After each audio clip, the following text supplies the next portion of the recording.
This week on Africa Weekly, we head to Togo, where each year the sea erodes as much as 10 metres of coastline, distorting Togo's landscape and driving out fishing communities.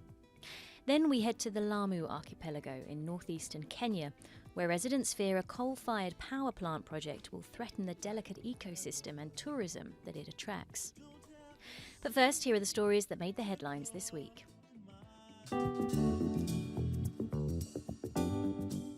Hundreds of Zimbabwean doctors and nurses marched in Harare to protest the suspected kidnapping of a union leader by security forces after he organised a series of strikes. Dr. Peter Magombei organised the strikes to demand better pay and working conditions and has been missing since Saturday night, when he sent a WhatsApp message saying that he'd been kidnapped by 3 men.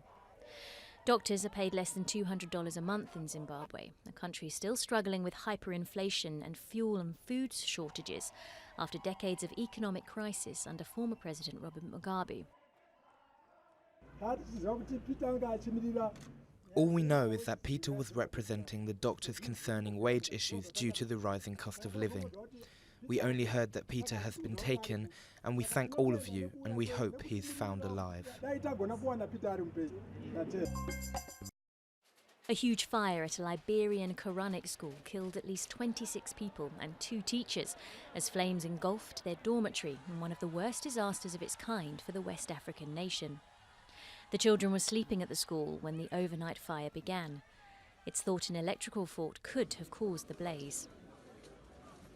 Liberia is one of the least developed nations in the world, and its recent history has been blighted by civil wars. At least 4 people died after a boat carrying dozens of tourists capsized during heavy storms in Senegal. The boat was carrying several Senegalese nationals, 6 French, 2 Germans, 2 Swedes and 1 person from Guinea-Bissau when it turned over Monday in driving rain and a heavy swell. All those who died were Senegalese. The boat was heading for the Madeleine Islands, site of an offshore national park popular with tourists who travel from Dakar. The rainy season arrived late this year, and heavy storms have resulted in several casualties this month. Police in Burkina Faso used tear gas to disperse a march of about 2,000 people who had gathered at the call of the Trade Union Action Unit and civil society organisations to demonstrate against the government in Ouagadougou. Protesters say they were marching peacefully against financial mismanagement and the threat of terrorism, which has blighted the country for years. Protests aimed at removing the head of Malawi's electoral commission resumed in the capital Lilongwe. Demonstrators are calling for Jane Ansah to resign following her handling of disputed elections in May. The protests came 2 days after the expiry of a 14-day break ordered by the country's Supreme Court, with the intention of encouraging mediation between the government and protest leaders. South African President Cyril Ramaphosa admitted that his country is one of the most unsafe places in the world to be a woman, and announced an emergency plan to stop the resurgence in violence against women. Comparing the levels of such attacks to a war zone, Ramaphosa led a special session of the 2 chambers of Parliament. Modernizing the criminal justice system is critical if we want to see real progress in the fight against gender-based violence. Because we are still using outdated technology and practices, we have problems with victim statements not being recorded accurately or even vanishing. Dockets just disappear and so forth, and the perpetrators go loose. His remarks come after Women's Minister Maite Nokone Mashabane reported that more than 30 women were killed by their spouses in August alone.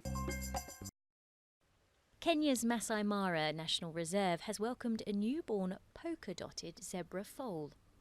The eye-catching animal's unusual print is likely the result of a genetic mutation called pseudomelanism.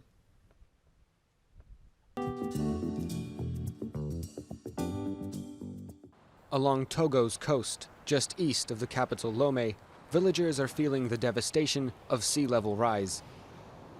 Only the remains of this fishing village are left standing. Kojo and his family had to leave their fisherman's cabin when the water began to rise.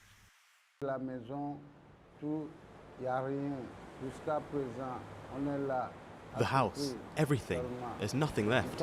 We're here, suffering. We are suffering. I don't know where we're going to be able to stay right now. The sea reclaims up to 10 meters of land on this coast every year. Entire communities have been forced to flee. In Bagida, 500 people made a living from fishing. They have not received any government assistance to relocate or rebuild. We have no way of finding the money to rebuild our house.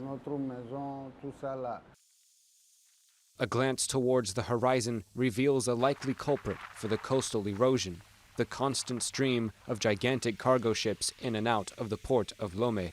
Locals allege that after the port's construction in 1967, the sea level began to rise. La raison principale de l'érosion qu'on a étudiée jusqu'à maintenant.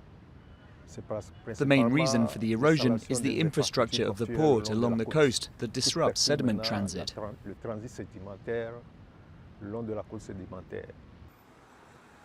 This dike in the harbor blocks the sand currents that would otherwise build up the coast.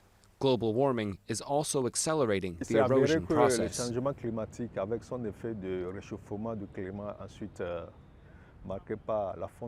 Climate change, with its warming effect on the planet due to melting glaciers and rising seawater temperatures, is an aggravating factor in coastal erosion.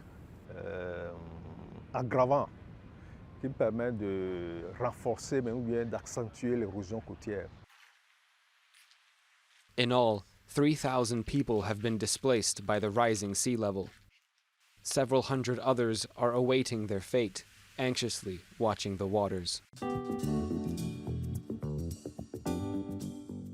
Every day, Thabit and Ali go fishing. They both come from families who have relied on the sea for generations. It is their livelihood. But they are concerned about the future, now that their archipelago is threatened by a coal-fired power plant project. The disaster is going to come from that coal plant. It's going to reach up to Nairobi. So just imagine about the Lamu people, you know. So many people will believe they're going to have problem with their health, like cancer disease, you know. In June, those objecting to the development won a huge victory. The National Environmental Court had ordered to stop the controversial project. We didn't think it would happen. We saw that the government is very fair. We're very happy. But it's not a done deal. An appeal to proceed with constructing the power plant can still be made, and the Kenyan government can override any final decisions. The coal-fired power plant is part of a much larger development project that includes the construction of a port, roads and pipelines to develop the northeastern part of the country.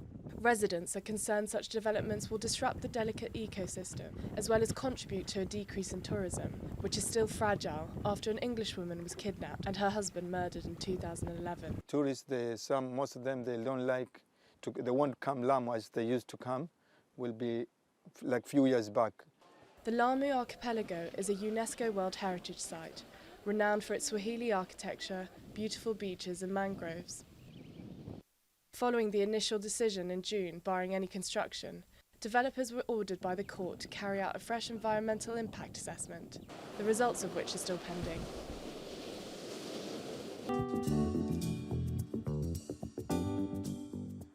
A team of French diggers has restored 3 ancient Sudanese artefacts, handing them over to the African country's National Museum.